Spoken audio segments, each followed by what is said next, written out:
하나님 말씀 봉독해 올리겠습니다. 마태복음 2장입니다. 마태복음 2장 7절에서 12절 말씀 봉독해 올리겠습니다.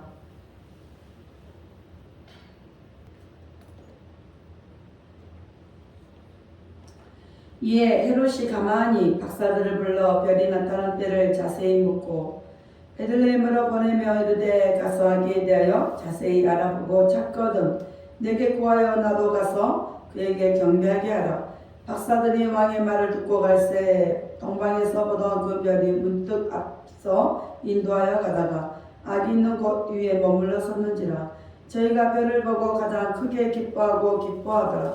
집에 들어가 아기와 그 모친 마리아에 함께 있는 것을 보고 엎드려 아기께 경배하고 보배함을 열어 황금과 유황과 몰약을 내물러 드리니라. 꿈에 헤로데게로 돌아가지 말라 지시하심을 받아 다른 길로 고국에 돌아가니라. 아멘. 기도합니다. 할렐루야. 아버지 하나님 감사합니다. 오늘도 아버지 하나님 함께 하시니 감사합니다. 종이 많이 부족하고 연약하고 입술이 오전합니다. 그럴지라도 오늘 종의 입술을 붙잡아 주옵시고 종의 입술에 말씀을 주셔서 진리의 말씀, 생명의 말씀을 바로 증거할 수 있도록 하나님 역사하여 주옵소서. 그 말씀을 받는 자들은 사람의 말로 종의 말로 받지 않게 하시고 하나님의 말씀으로 받게 하여 주옵소서. 깨닫는 은혜의 시간 있게 하여 주옵소서. 주 예수 그리스도 이름으로 감사하며 기도하옵나이다. 아멘. 오직 예수님밖에 없습니다. 우리를 구원하실 분 예수님 한 분밖에 없습니다. 주 예수의 평강이 여러분에게 말지어다. 아멘. 베드로의 신앙 고백합니다. 예수님 당신은 그리스도시요 살아계신 하나님의 아들이십니다.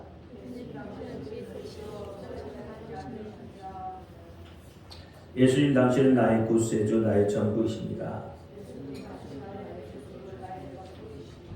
아멘. 입술의 고백이 중요합니다. 네. 기독교는 입술의 고백입니다. 항상 큰 소리로 고백하시기를 바랍니다. 오늘 제목은 별을 보고 이 시대를 가르쳐서 많은 사람들은 합리주의 시대다 또는 이성주의, 실증주의, 과학 중심의 시대라고 말을 합니다.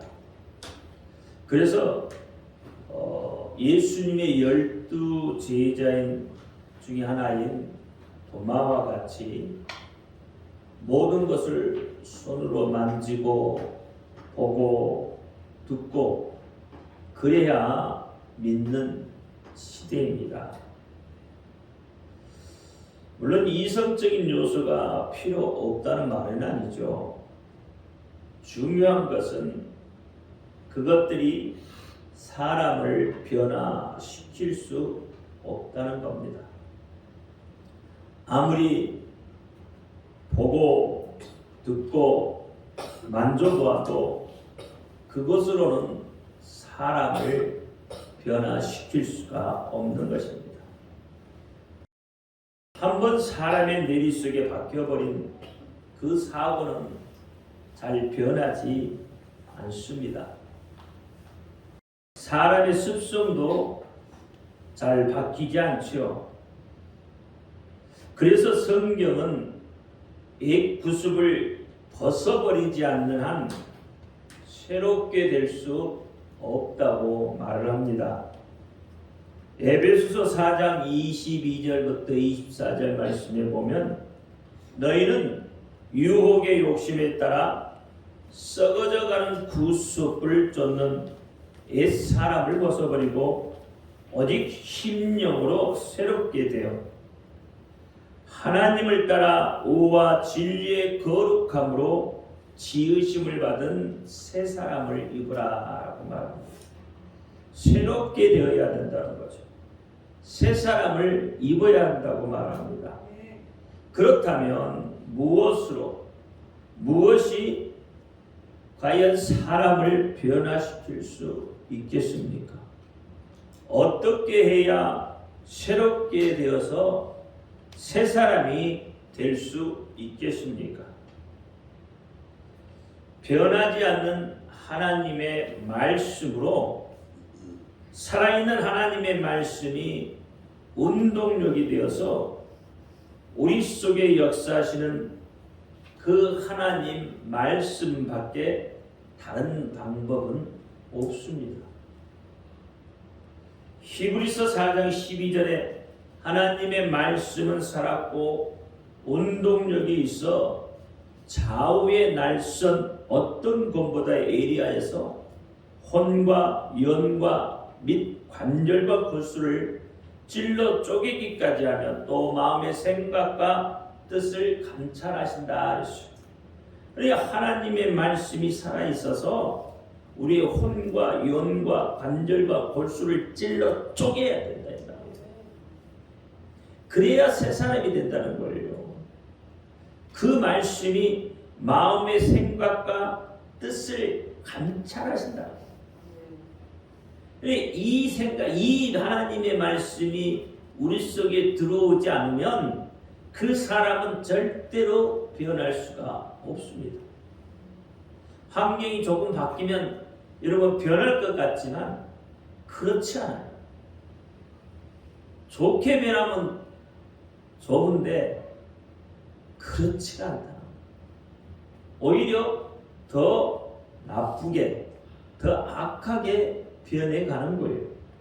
그러니까 하나님의 말씀밖에 없는 거예요. 사랑하는 성도 여러분, 맑은 하늘을 쳐다본 적이 언제입니까? 밤하늘의 별들을 또 언제 쳐다보았습니까? 며칠 전에 밤하늘에 둥근 달이 떴어요.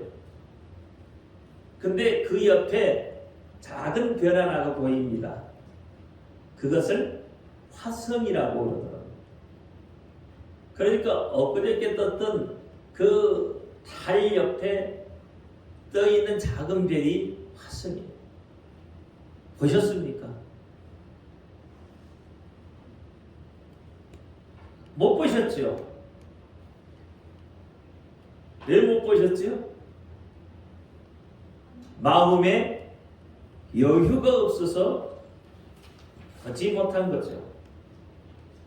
삶에 지쳐서 맑은 하늘도 볼 시간이 없고 더더군다나 밤하늘은 쳐다볼 기력도 시간도 여력도 없이 무엇이 그렇게 바쁜지 모르겠죠. 그렇다고 이렇다 할 무엇을 이루어 놓은 것도 없잖아요. 그런데 그렇게 분주하게 살아가고 있다는 말이에요. 천하 만물에도 다 이름이 있듯이 밤하늘의 그 많은 별들도 각자의 이름을 가지고 각자의 사연을 가지고 그 자리에서 빛을 발하고 있다는 말입니다. 북극성, 북두칠성, 오리온, 페가수스, 물병자리, 운나수 뭐 등등 별들의 이름도 가지가지 수많은 이름들을 가지고 있습니다. 여러분 세상 만물이 그냥 어쩌다가 우연히 생겨나는 것은 없습니다. 모두가 다 전능하신 하나님의 창조물이에요. 하나님의 뜻에 따라서 하나님의 그 섬세한 계획에 따라서 지어지고 만들어지고 빛을 발하며 있어야 할 그 자리에 있게 된 것이다.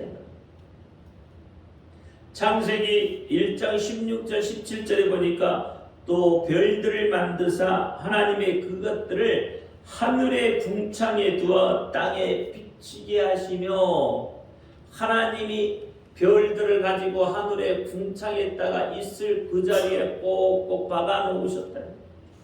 그래 그 자리에서 빛을 발하고 있는 거예요.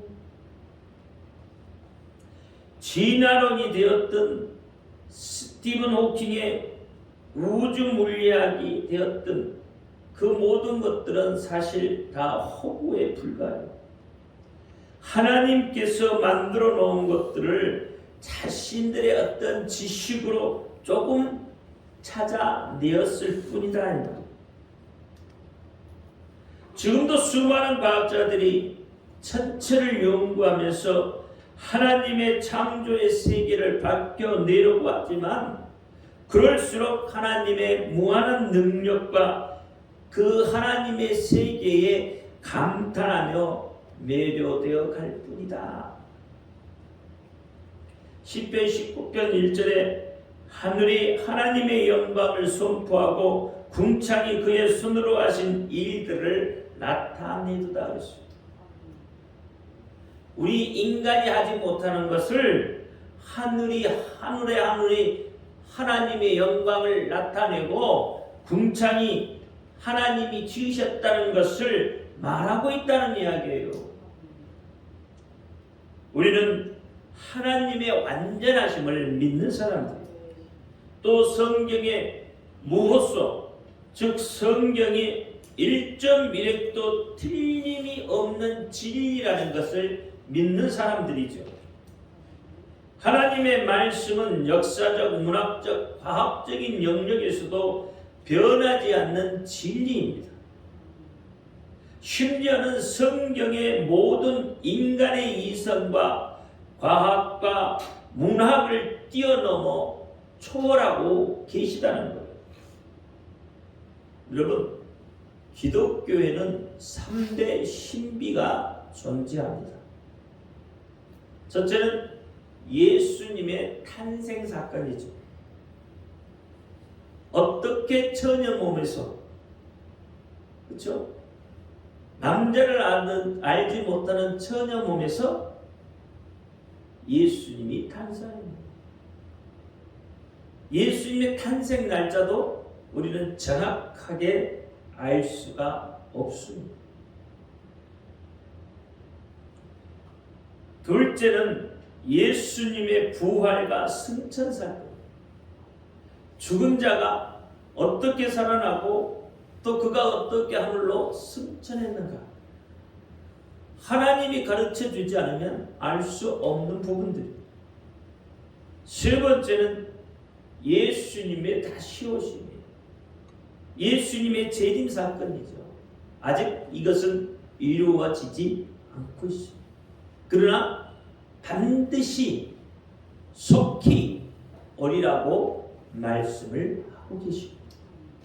이 모든 것들은 인간의 이성으로는 이해되지 않는 것들이죠. 그래서 많은 사람들이 성경은 믿을 수 없다, 성경은 허구다, 성경은 신하다라고 애써 말을 하고 있죠. 그래서 무신론자, 유신론자들이 생겨나는 거예요. 사실 여러분, 인간의 상식, 인간의 이성으로 이해되지 않기 때문에 신화라는 것으로 남는 거잖아요. 인간의 상식과 인간의 이성으로 인해서 이해가 될 수 있다면 굳이 우리가 생명을 드리고 헌신하고 제물을 드릴 필요가 없습니다. 그럴 필요가 전혀 없는 거죠. 왜? 우리의 상식을 초월하지 못하잖아요. 그런데 뭘 믿겠어요? 다 누구든지 그렇게 될 거다라는 거 다 알고 있는데. 그래서 우리의 이 상식과 이성으로 이해할 수 없기에 하나님의 능력이 더 위대해 보이고 하나님의 영광이 나타나는 것 아니겠냐 이 말이에요. 오늘 본문도 그렇다 이 말입니다. 별들을 통해서 하나님의 원대한 뜻을 미천한 우리에게 밝게 보이시는 그 하나님의 비밀을 별 속에 담아 놓으셨다. 이제 별 속에 담긴 영적인 의미를 말씀을 통해서 깨닫고 같이 은혜를 나누도록 하겠습니다. 그 첫 번째는 별이 나타난 때라고 했습니다. 7절 말씀에 보니까 이에 헤롯이 가만히 박사들을 불러 별이 나타난 때를 자세히 물었다. 이렇게. 여러분, 별은 영적으로 보면 예수 그리스도와 그의 종들을 의미합니다. 즉 하나님의 보내신 자라는 뜻이죠. 좀 더 살펴보면 초림 때의 별은 예수 그리스도를 지칭하고 있습니다.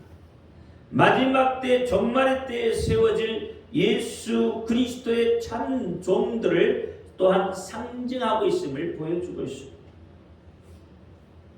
오늘 본문 2절에 보면 유대인의 왕으로 나신 이가 어디 계시뇨? 우리가 동방에서 그의 별을 보고 그에게 경배하러 왔노라 그랬어요. 누구의 별? 예수의 별을 보고 왔다는 거예요. 1장 21절은 아들을 낳음에 이름을 예수라 하라. 이는 그가 자기 백성을 저희 죄에서 구원할 자이십니다. 그러니까 별 속에 이것을 담아 놓았다는 거예요. 우리를 죄에서 구원할 자로 이 십자가에서 우리 대신 우리의 죄를 짊어지시고 죽으시기 위해서, 우리를 위하여 부활의 소망을 주시기 위해서, 마귀를 멸하기 위해서 이 땅에 보내심을 받은 자로 오신 예수 그리스도라는 우리의 구원자요 인도자시며 보내심을 받은 자, 그분이 예수 그리스도, 별을 통해서 가르쳐 주고 있다. 그래서 요한복음 10장 11절에 나는 선한 목자라, 선한 목자는 양을 위하여 목숨을 버리거니와 라고 했어요. 실로 혼탁하고 부패한 세상 가운데 참 생명이 되신 예수께로 인도하는 유일한 힘은 바로 하나님의 계시입니다. 그래서 시편 119편 105편에 이렇게 말합니다. 주의 말씀은 내 발의 등이요 내 길의 빛이니이다. 또 계시록 1장 20절에 일곱 별은 일곱 교회의 사자들이요 그랬어요. 즉 주의 참 종들을 말하고 있다 이 말입니다. 따라서 성도들은 늘 예수 그리스도의 참 종들의 인도함을 받아야 함을 말하고 있습니다. 성도들에게 가장 중요한 것은 예수 그리스도의 종, 즉 목자와의 관계가 있어요. 성도들하고 목자와의 관계가 틀어지면 모든 것이 다 틀어지게 되어져 있어요. 성도들에게 있어서 말씀관, 교회관, 목자관은 신앙의 생명선이에요. 이것들이 흔들리면 신앙은 급박하게 추락하고 맙니다. 여러분, 결코 혼자 신앙생활을 할 수 없습니다. 신앙이 연약한 사람은 사람을 가만히 살펴보면 모두 이 세 가지 문제에 걸려 있음을 볼 수가 있어요. 이 말씀관이라고 했잖아요. 하나님의 말씀, 이것을 잘못 해석하면, 자의적인 해석을 하면 방향이 달라진다고 했어요. 여러분, 성경을 볼 때 항상 두 가지가 있다고 했습니다. 양면이 있어요. 인본주의적 사람의 눈으로 보면 사람이 보이게 되고, 하나님의 눈으로 보면 뭐가 보여요? 하나님이 보이시게 돼요. 이 성경을 사람의 눈으로 보면 사람만 이야기하게 되어져 있어요. 그러면 하나님이 의도한 것과는 전혀 다른 방향으로 성경이 해석되어지고 성경을 그렇게 알게 되어진다 이 말이에요. 그러니까 하나님의 말씀의 뜻과 의미는 전혀 관계가 없어야 되고, 하나님의 말씀이 우리를 살린다고 했잖아요. 하나님의 말씀이 우리 영과 혼과 관절과 골수를 찔러 쪼긴다고 했잖아요. 하나님의 말씀이 우리의 마음과 생각을 감찰하신다고 했잖아요.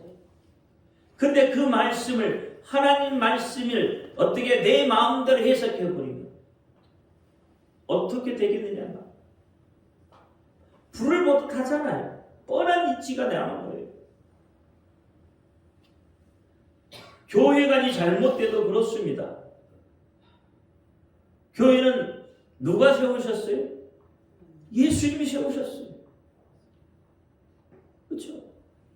예수님이 세우신 공동체예요. 이 교회관이 잘못되면 서로 반목하게 돼요. 서로 싸우게 돼요. 서로 미워하게 돼요. 서로 질투하게 돼요. 그러면 교회가 바로 세워져 갈 수 있겠느냐? 예수님의 몸된 교회가 바로 서서 갈 수 있겠느냐는 거예요. 절대 그렇지 않죠. 무너질 수밖에 없어요. 목자간에 대해서도 마찬가지. 목자에 대한 그릇된 인식을 가지게 되면 여러분 믿음은 무너질 수밖에 없습니다. 내가 섬기는 목자, 그분의 말씀이 가장 중요한 거예요. 그래서 예수님도 내 꼴을 먹으라고 하는 거예요. 다른 꼴을 먹으라고 말하지 않아요. 썩은 물을 자기 양들에게 먹이는 목자는 없다 이 말이에요. 썩어 빠진 그런 꼴을 먹이는 목자가 어디에 있겠느냐. 그런 목자는 거짓 목자죠. 그렇잖아요. 그러니까 내 목자의 입에서 나오는 그 말씀을 들어야 되는 거예요. 자꾸 우리는 외식을 하려고 그래요. 외식을 하면 좋죠. 달고 맛있고 힘 안 들이고. 그런데 외식을 자주 하다 보면 병이 걸립니다. 성인병이 걸려요.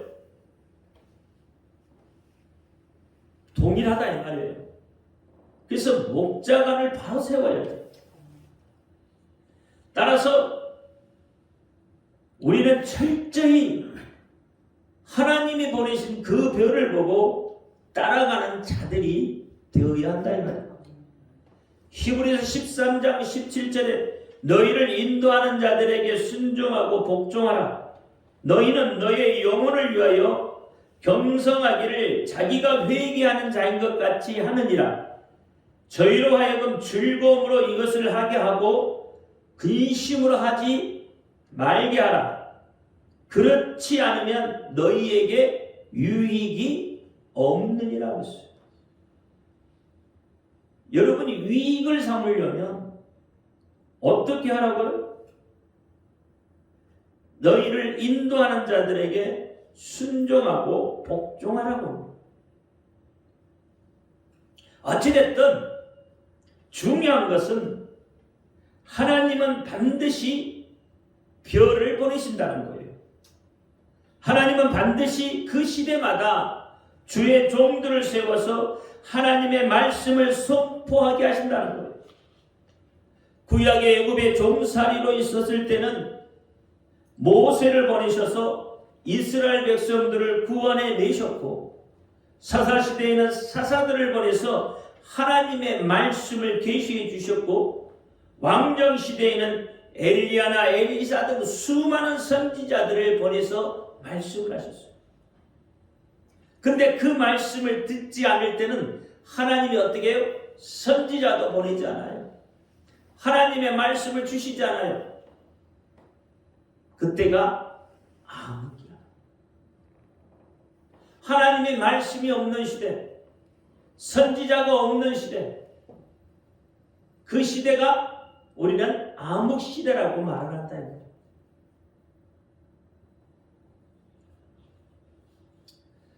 예수님께서 오셨고 승천하신 후에는 12제자와 바울 등 수많은 예수 그리스도의 또 다른 제자들과 순교자들을 통해서 오늘 우리를 통해 하나님의 기록된 말씀 노고스를 통해서 또 내 말을 통해서 우리에게 말씀하고 계시다 이 말이에요.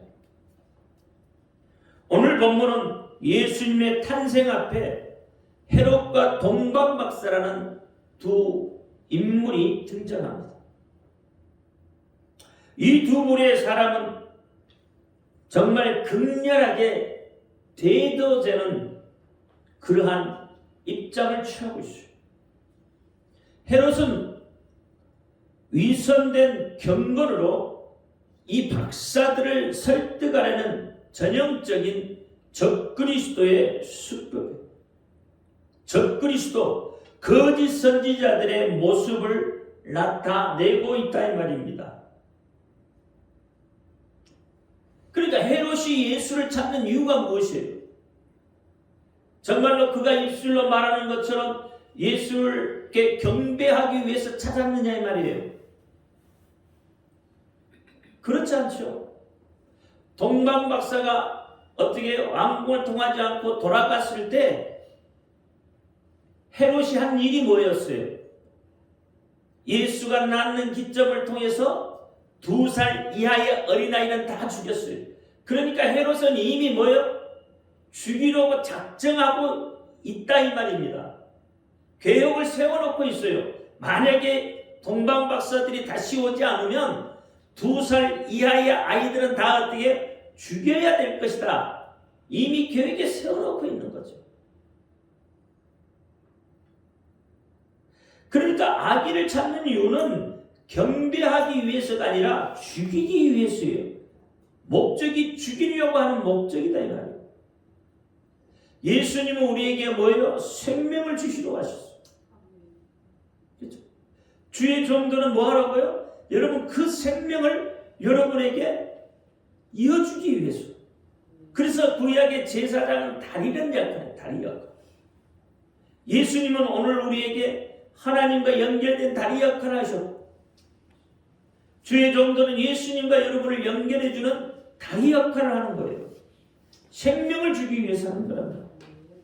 목적이 다르다 이 말이에요. 목적이. 동방박사들도 뭐예요? 예수를 보호하잖아요. 그러니까 요한복음 10장 10절에 보니까 다 도적이고 죽이고 멸하러 왔다는 거예요. 거짓 선지자들. 그러나 예수님은 우리에게 생명을 주시러 왔다 이 말입니다. 다시 말하면 마귀의 세력은 거짓 선지자는 믿는 자를 유혹하고 또 미혹해서 무너뜨리는데 그 목적이 있다 이 말이에요. 오늘 여러분 잘 분별하셔야 됩니다. 분별하지 못하고 성도가 여기에 속으면 신앙도 믿음도 다 잃어버릴 수밖에 없습니다. 그렇기 때문에 말씀관, 교회관, 목사관을 바로 세워가야 하는 거예요. 이것이 세워지지 않으면 미혹당하고 무너질 수밖에 없어요. 지금은 수많은 이단들이 판을 치고 있는 시대다 이 말이에요. 두 번째는 별이 박사들을 인도하고 있어요. 9절 말씀에 보니까 박사들이 왕의 말을 듣고 갈새 동방에서 보던 그 별이 문득 앞서 인도하여 가다가 악이 있는 곳에 머물러 섰는지라 했어요. 여러분 헤롯은 영적으로 보면 적그리스도예요. 거짓 선지자라면 동방 박사들은 곧 우리의 성도들의 모습이다 이 말이에요. 따라서 별은 오늘날 우리를 인도하는 주의 종들과 같다 이 말입니다. 거짓 종들이 아니라 참 종들.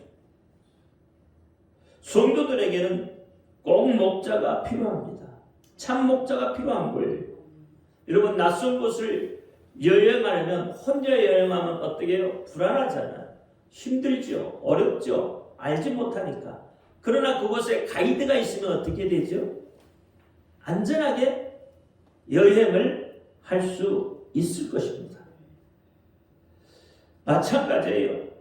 성도들에게도 예수께로 인도할 가이드인 주의 종들이 꼭 필요하다 이 말입니다. 목자 없는 양은 이리에 물려가고 남떨이지로 떨어지고 말 것이다 이 말이에요. 그러나 목자와 동행하는 양은 위험으로부터 보호를 받게 됩니다. 그 양들은 푸른 초장으로 쉴 만한 물가로 인도되어 가는 거예요. 그래서 시편 23편에 그렇게 이야기하고 있어요. 요한복음 10장에도 이 내용들을 잘 이야기하고 있어요. 마지막 때가 되면 헤롯과 같은 적그리스도의 세력이 왕성하게 활동을 할 것입니다. 계시록 13장 5절에 보니까 또 짐승이 큰 말과 참남된 말하는 입을 받고 또 42달 일할 권세를 받았다고 했어요. 그렇게 이들이 입으로 무엇을 말하는가? 거짓된 말을 해요. 근데 그 거짓된 말이 작은 거짓말이 아니에요. 큰 거짓말들을 한단 말이에요. 큰 말이라고 그랬잖아요. 누구든지 혹하고 믿을 수 있는 말들. 그렇잖아요. 여러분 보이스피싱 아시잖아요. 보이스피싱은 다 당한다고 그러잖아요. 판사도 당하고 검사도 당하고 변호사도 당하고 의사도 당하고 다 당한다고 하잖아요. 왜? 그럴듯하게 하잖아요. 큰 말을 하는 거예요. 그러면서 그들의 입술에서 나오는 것은 참남된 말을 해요. 하나님에 대해서, 예수 그리스도에 대해서 전도하지 못하고 그걸 말하지 못하고 증언하지 못하고 증거하지 못하고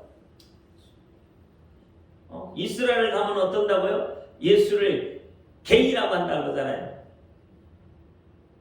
예수아 그러면 괜찮은데 예수 그러면 게이 그런다고 하잖아요. 동성애자 그런다고 하잖아요. 민족의 반역자 그런다고 하잖아요. 참남된 말을 하는 거예요. 참남된 말.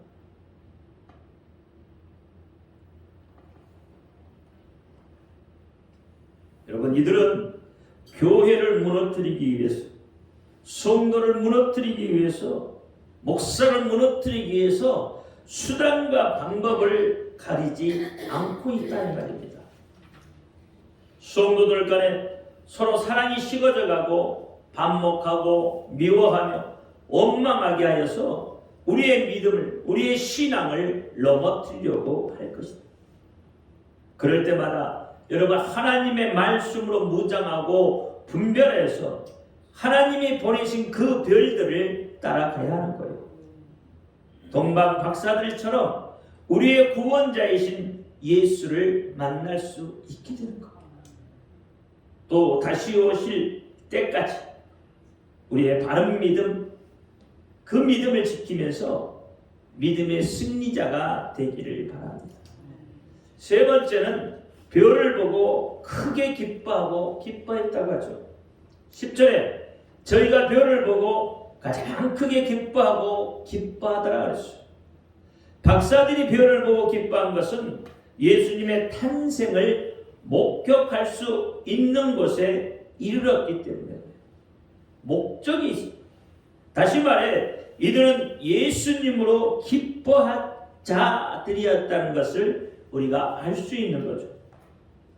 성도는 오직 예수님만 바라보고 예수님으로 꿈꾸고 예수님으로 만족하고 예수님으로 기뻐하는 자들이어야 한다 이 말입니다. 기뻐하고 기뻐했다는 표현은 그냥 단순히 기뻐하는 것이 아니라 마치 하박국 선지자가 말하는 하박국의 모습처럼 그렇다 이 말이에요. 하박국 3장 17절 18절에 뭐라고 그랬어요? 비록 무화과 나무가 무성치 못하며 포도나무에 열매가 없으며 감람나무에 소출이 없으며 밭에 식물이 없으며 우리의 양이 없으며 외양간에 소가 없을지라도 나는 여호와를 인하여 즐거워하며 나의 구원의 하나님을 인하여 기뻐한다 그랬어요. 우리는 하박국처럼 그렇게 합니까? 소출이 없으면 어떻게 해요? 하나님 원망하죠. 외양간에 양이 없으면 애완간에 소가 없으면 하나님 원망하고 불평하잖아요. 성도는 예수 그리스도로 인해서 어떻게 해요? 기뻐한 자들이다. 비록 없어도, 그렇죠? 비록 없어도 우리는 소망을 품고, 비록 없어도 우리는 예수 때문에 웃을 수 있고, 비록 없어도 예수 때문에 서로 사랑하는 거죠. 그렇잖아요. 그게 성도예요. 그게 예수 믿는 사람들이에요. 우리 특권이에요, 특권. 불평하지 마세요. 하나님이 함께 하신다니까. 많이 가지고 여러분 불행하면 그 의미 없는 거잖아요. 없어도 서로 사랑하고 이해해 주면 그게 행복한 거예요. 바로 이 하박국의 모습이 성도의 모습입니다. 우리의 모습이어야 하는 거예요. 조그만 일에 불평과 불만의 모습, 조급하고 두려워하는 모습은 성도들의 모습이 아니라 사단의 모습이다 이 말이에요. 성도는 예수로 인하여 기뻐하고 기뻐할 수 있어야 합니다. 동방 박사들은 아기 예수께 경배했다고 했죠. 이것은 오직 예수께 예배했다는 의미입니다. 즉 성도의 본분은 예배에 있다.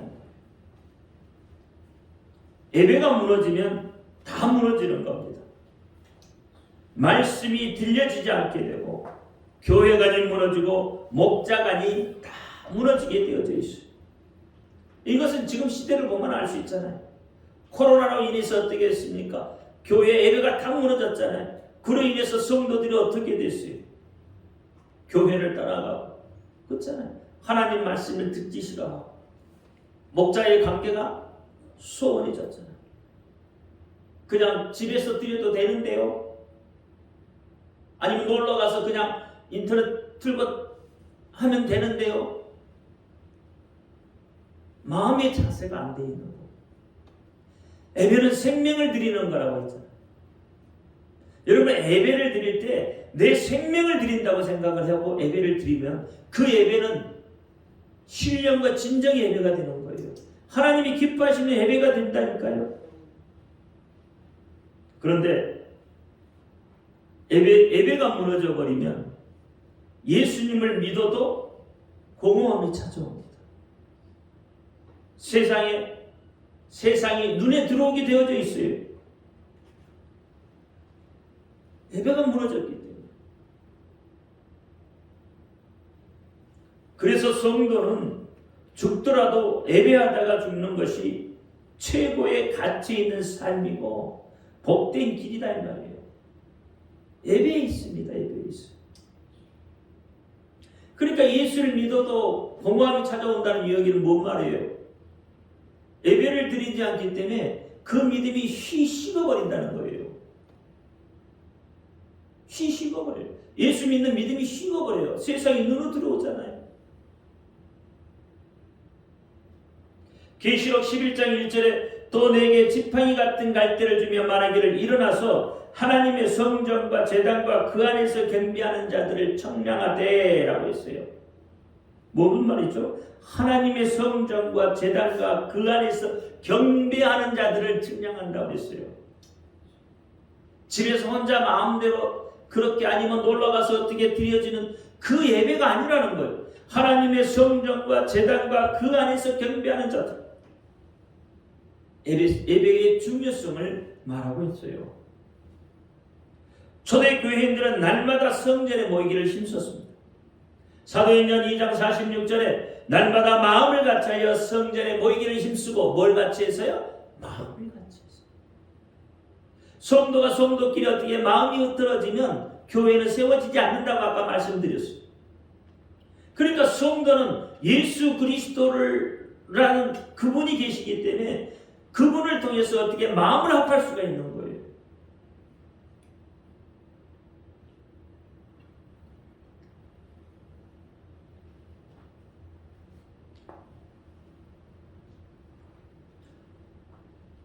초대교회 교인들은 목숨을 담보로 예배의 신앙을 지켰습니다. 예배는 믿음을 지키는 길입니다. 신앙을 지키는 주춧돌이 되어지는 거예요. 그렇잖아요. 여러분, 집을 질 때 주춧돌을 빼버리면 어떻게 될까요? 집이 무너질 수밖에 없는 거죠. 성도는 예배를 통하여서 하나님과 교제하는 것입니다. 예배를 통하여 하나님의 능력을 체험하게 되고 예배를 통하여 하나님의 임재를 경험하게 되는 겁니다. 예배 가운데 하나님이 주신 소명과 사명을 확인할 수 있게 되는 거예요. 그러므로 동방 박사가 오직 아기 예수께 경배했던 것처럼 오직 예수님께 신령과 진정으로 예배하는 자가 되기를 바랍니다. 예배를 회복하는 기쁨을 누리시기를 바랍니다. 여러분, 어떤 성도가 신앙생활을 잘하는 성도입니까? 어떤 성도가 믿음이 있는 성도입니까? 어떤 성도가 능력이 있는 성도입니까? 어떤 성도가 하나님이 기뻐하는 성도이겠습니까? 바로 예배하는 성도입니다. 예배에 목숨을 거는 성도입니다. 예배를 소중히 여기는 성도입니다. 예수님 다시 오심을 예비하는 자들로 하나님이 기뻐하는 신령과 진정의 예배에 성공하는 저와 여러분이 되시기를 예수님의 이름으로 축원드립니다. 기도합니다. 할렐루야. 아버지 하나님 감사합니다. 오늘 마태복음 2장 7절로 12절 말씀에 별을 보고라는 내용으로 은혜를 나누었습니다. 오늘 이 말씀이 우리 속에 기억되게 하여 주옵소서. 그래서 이 말씀에 따라서 우리가 새롭게 되고 새 사람을 입게 하여 주옵소서. 우리 주 예수 그리스도 이름으로 감사하며 기도하옵나이다. 아멘.